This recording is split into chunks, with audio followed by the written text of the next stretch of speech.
तो hello and welcome back to the another lecture series of the CSIR NET 2021 और आज हम लोग स्टार्ट करने वाले हैं अगला टॉपिक जो कि है फॉर्मेशन। तो हमने कर लिया, अब हम लोग डिफरेंशियल इक्वेशन को सॉल्व करने का ट्राई करने वाले हैं। ठीक है, मतलब अभी तक हम क्या कर रहे थे कि हम लोग इक्वेशन से डिफरेंशियल इक्वेशन बना रहे थे, राइट। जो हमारा इक्वेशन था वो कुछ इस तरह का था, x y z constant a b. इससे हम लोग कहाँ पर आ रहे थे, एक नया फंक्शन बना रहे थे जिसमें डिफरेंशियल इक्वेशन था, पी और क्यू से रिप्लेस कर रहे थे, राइट।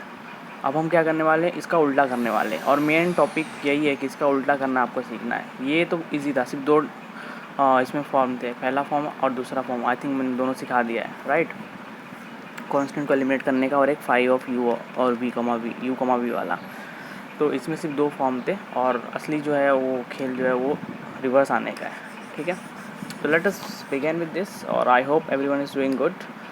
चलो सबसे पहले कुछ सिंपल वाले उठाते हैं, फिर जाएंगे थोड़े से ट्रिकी वाले पे, ठीक है। सिंपल वाला जैसे एक एग्जांपल लेता हूँ, del 2z अपॉन del x del y equals to, ठीक है, del 2z और del y equals to cos 2x plus 3y minus 7xy। अब देखो मुझे क्या करना है, इस p को हटाना है, राइट। अभी मुझे कहाँ से कहाँ जाना है, f ऑफ x कमा वाई कमा जेड कमा पी कमा क्यू, इस टाइप वाले से मुझे कहाँ जाना है, f ऑफ x कमा वाई कमा जेड कमा ए कमा बी पे आना है, ठीक है। तो अब मैं क्या करूँगा, पहले इसको इंटीग्रेट, अब पहले x है ना, तो पहले x से इंटीग्रेट कर दो, ठीक है।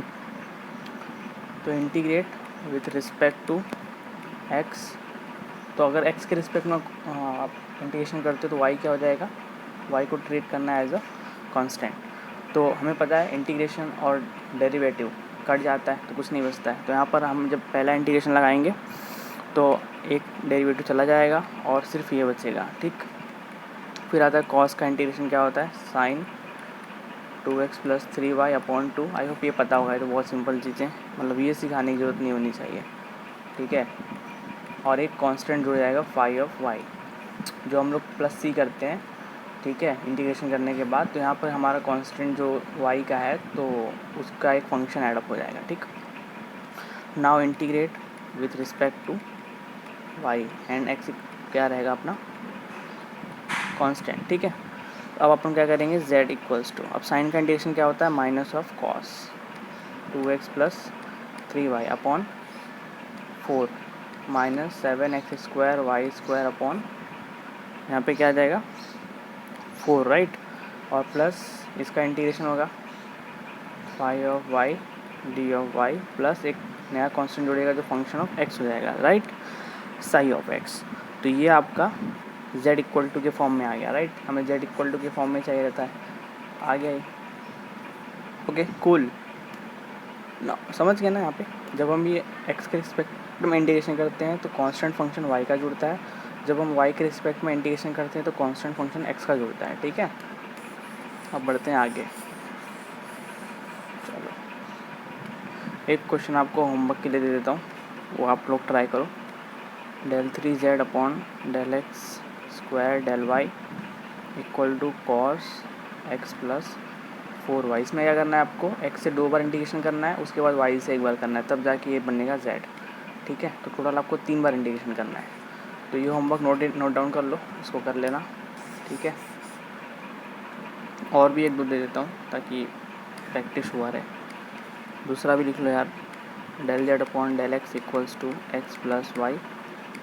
तीसरा भी लिख लो, del z upon del y, ये तो सारे सिंपल वाले। चौथा लिख लो del cube z upon del x del y square. और ऐसा मत सोचना है कि ऐसे क्वेश्चन नहीं आते हैं, ऐसे क्वेश्चन मैंने बहुत कम आते हैं, लेकिन एक दो क्वेश्चन मैंने देखे हैं, आई डोंट नो कि नेट के पेपर में फिर गेट के पेपर में, बट एक क्वेश्चन आया है जो कि डायरेक्टली इंटीग्रेशन से हो रहा था और वहाँ पर बच्चे सोचने लगते हैं कि कौन सा लगाएं, लैग्रांज लगाएं, कि बड़े बड़े मेथड के बारे में सोचने लगते हैं और बड़े बड़े मेथड की वहाँ पर ज़रूरत नहीं होती है। तो ये 4 एग्जाम्पल आप लोग कर लेना तो आपका प्रैक्टिस हो जाएगा ये वाला सेशन, ठीक है। चलो अब सबसे इम्पोर्टेंट क्या है,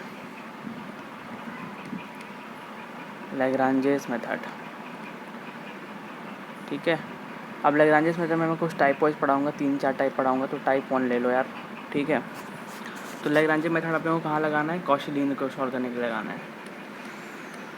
टू सॉल्व कॉशी लीनियर। अभी कॉशी लीनियर को सॉल्व करने के लिए लगाना है तो फिर आप लोग लीनियर वगैरह को भी सॉल्व करने के लिए लगा सकते हो, बिकॉज अगर इस पे लग गया तो लीनियर पे भी लग ही जाएगा, बिकॉज लीनियर भी तो कॉशी होता ही है और सेमी लीनियर भी तो कॉशी होता ही है। तो ऐसा मत स्पेसिफाई मत करना है कि सिर्फ कॉशी लीनियर पे ही लगेगा, ठीक है।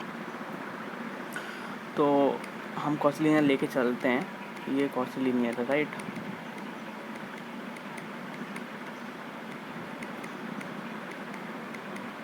ये कॉशी लीनियर का फॉर्म है, इस पे अपने को लगाना है ये लैग्रांजे मेथड। तो लैग्रांजे का मेथड क्या है, आप लोगों को क्या करना है, d of x upon P x y z equal to D Y upon Q x y z equal to d z upon R x y z.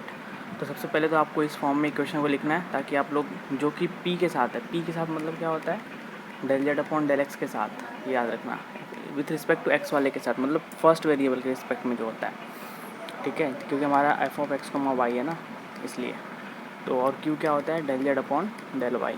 तो जो वाई वाले सेकंड के साथ है वो वाई के नीचे आएगा, ये एक्स के नीचे आएगा और ये जेड के नीचे आएगा, राइट। अब इसको करना है सॉल्व, यही है जो भी है, इतना ही मेथड है। अब इसमें ही अलग अलग वैरायटी आएगी तो उसको अपन डिस्कस करते जाएंगे, ठीक है।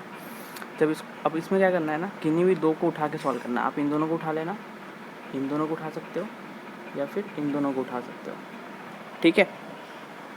अभी मैं एक जनरलाइज बता रहा हूँ, बाद में हम सॉल्व करेंगे तो अपने आप सब दिखते रहेगा। तो जब भी आप दो को उठा के जब सॉल्व करोगे, किन्हीं भी दो को उठाना है, यहाँ पे 3 जोड़ियाँ बन रही है, आपको दो सिंपल लगे उनको उठाओ और सॉल्व करो।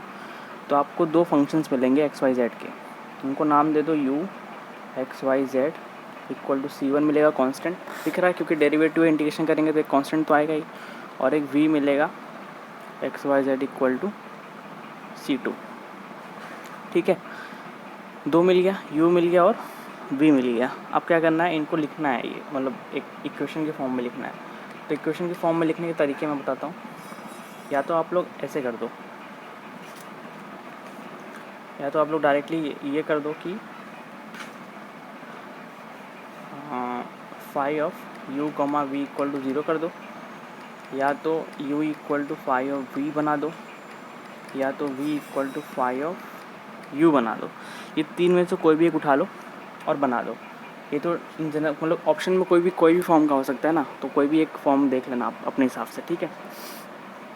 तो यहाँ पर देखो सबसे इम्पोर्टेंट क्या है कि ये बनाना, इसको बनाते समय ध्यान रखना कि अगर हो सके तो ऐसा बनाने का ट्राई करो कि z जो है हो सके तो वेट, थोड़ा कनेक्शन इशू आ रहा है, हाँ, z इक्वल टू के फॉर्म में बनने का ट्राई करें, मतलब ट्राई करना कि जिसमें z है वो उसको इस साइड रखा जा सके अकेला। वो क्यों मैं बोल रहा हूँ आपको बाद में पर समझ में आएगा जब हम लोग इससे मतलब टाइप क्वेश्चन सॉल्व करना स्टार्ट करेंगे। तो हमारा स्टेप्स क्या है, पहले इक्वेशन को इस फॉर्म में लो, फिर इसको इस फॉर्म में लिखो, कोई भी 2 उठा के सॉल्व करो, u और v मिलेगा, तीनों में से किसी एक फॉर्म में लिखो। अगर इसमें लिखा तो कोई दिक्कत नहीं है, अगर इन दोनों में लिख रहे हो तो ट्राई करो कि z को एक साइड किया जा सके, बाकी सबको एक साइड किया जा सके, ताकि हम उसका यूज़ कर सकें बाद में, ठीक है। एक बहुत छोटा सा क्वेश्चन लूँगा और उसको एंड अप करेंगे, बाकी और जो अच्छे क्वेश्चन हैं आने वाले लेक्चर्स में अपन करते रहेंगे, ठीक है। चलो एक क्वेश्चन उठाते हैं, a p plus Q equal to 1। तो सबसे पहले इसको बनाना है P P plus Q Q equal to R के फॉर्म में, तो बना दो। या तो ए को इधर ले लो डायरेक्टली तो भी बन जाएगा, या तो ए को अंदर मल्टीप्लाई कर दो, तो a p plus a q equal to 1। मैं फ्रैक्शन से थोड़ा बचना चाहता हूँ।